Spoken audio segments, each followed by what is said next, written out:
आगे बढ़ते हैं, आपको ले चलते हैं। इस वक्त केजरीवाल एक प्रेस कॉन्फ्रेंस कर रहे हैं। दोबारा डिग्री लेने के लिए गए थे, इतना पढ़ाई को इतनी ज़्यादा तवज्जो देते थे। 2 विदेशों से डॉक्टरेट डिग्री ली थी उन दिनों में।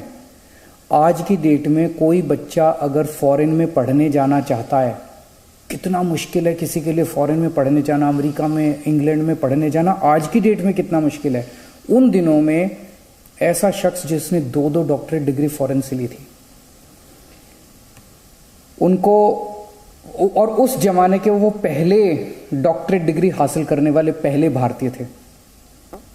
उनको 9 भाषाएं आती थी, 9 भाषाएं, और उनकी एक पर्सनल लाइब्रेरी थी।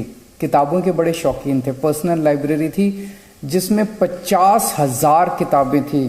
उनकी लाइब्रेरी का नाम था राजगीर, और कहते हैं कि दुनिया की सबसे बड़ी लाइब्रेरी उनकी पर्सनल लाइब्रेरी थी। इतना ज़्यादा उन्होंने पढ़ाई को तवज्जो दिया। आज वो हमारे बीच में नहीं है, लेकिन भारत नहीं पूरी दुनिया उनकी कितनी कद्र करती है, ये आप इस बात से सोच लीजिए कि लंदन के म्यूजियम में आज कार्ल मार्क्स के बगल में उनकी प्रतिमा लगी हुई है। इतने बड़े भारतीय थे जिन्होंने भारत का नाम पूरी दुनिया में रोशन किया। हम 75वां साल मना रहे हैं आज़ादी का, 75th ईयर ऑफ इंडिपेंडेंस, और इस मौके पे मैं एक बहुत बड़ा ऐलान करने जा रहा हूं कि बाबा साहब अंबेडकर के जीवन को बच्चे बच्चे तक पहुंचाने के लिए दिल्ली सरकार उनके जीवन पे एक बहुत भव्य नाटक तैयार कर रही है। बहुत बड़े स्केल के ऊपर जवाहरलाल नेहरू स्टेडियम में दिखाया जाएगा। 5 जनवरी से दिखाया जाएगा। उनके पूरे जीवन के ऊपर होगा, उनके विचारों के ऊपर होगा। इसमें नामचीन लोग इसके साथ जुड़े हुए हैं। इसके डायरेक्शन में, इसके आर्ट डायरेक्शन में, इसके क्रिएटिव में 100 फुट बड़ा स्टेज बनाया गया है। बहुत ही भव्य नाटक बाबा साहब अम्बेडकर के जीवन पे बनाया जा रहा है। 5 जनवरी को इसकी ये शुरू होगा और 50 शोज इसके कराए जाएंगे। जनता के लिए फ्री होगा, कोई भी आके देख सकता है। अंतर्राष्ट्रीय स्तर का इसका प्रोडक्शन है, और शायद भारत देश में पहली कोई सरकार है जो बाबा साहब अम्बेडकर के जीवन को बच्चे बच्चे तक पहुंचाने के लिए इस किस्म का प्रयास कर रही है। बाबा साहब अम्बेडकर का एक सपना था,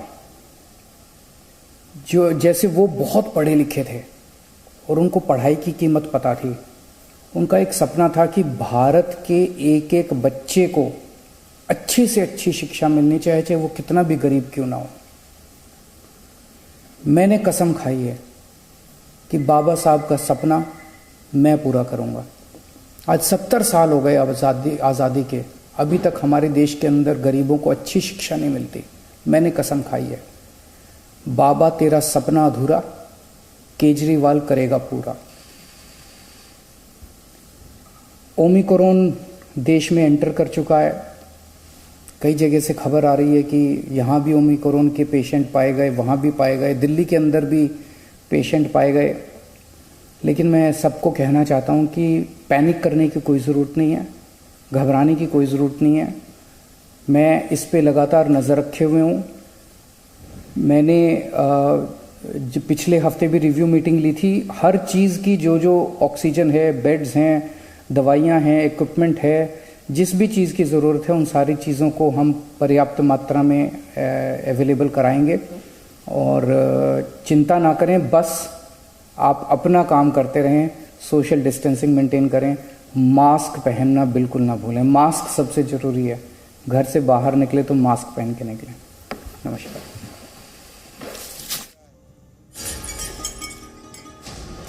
अरविंद केजरीवाल एक प्रेस कॉन्फ्रेंस करते हुए, आज बाबा साहब भीमराव अंबेडकर का महापरिनिर्वाण दिवस है, और ऐसे में दिल्ली सरकार ने यह फैसला लिया है कि उनका सपना दिल्ली सरकार साकार करेगी। उनके जीवन पर आधारित एक नाटक का मंचन भी होगा, 50 शोज उनके करवाए जाएंगे। लेकिन बाबा साहब का जो शिक्षा का सपना था कि हर बच्चे को शिक्षा मिले, वो दिल्ली सरकार जरूर उसे पूरा करेगी। और आज यही इसी सपने को लेकर के दिल्ली सरकार आगे बढ़ रही है, ये कहना है अरविंद केजरीवाल का।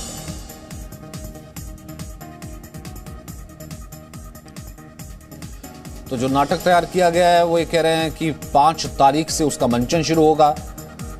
इंटरनेशनल प्रोडक्शन है, अंतर्राष्ट्रीय स्तर का उसका प्रोडक्शन है और दिल्ली वालों के लिए इसका मंचन फ्री होगा। कि बाबा साहब का सपना मैं पूरा करूंगा। आज 70 साल हो गए आज़ादी के, अभी तक हमारे देश के अंदर गरीबों को अच्छी शिक्षा नहीं मिलती। मैंने कसम खाई है, बाबा तेरा सपना अधूरा केजरीवाल करेगा पूरा।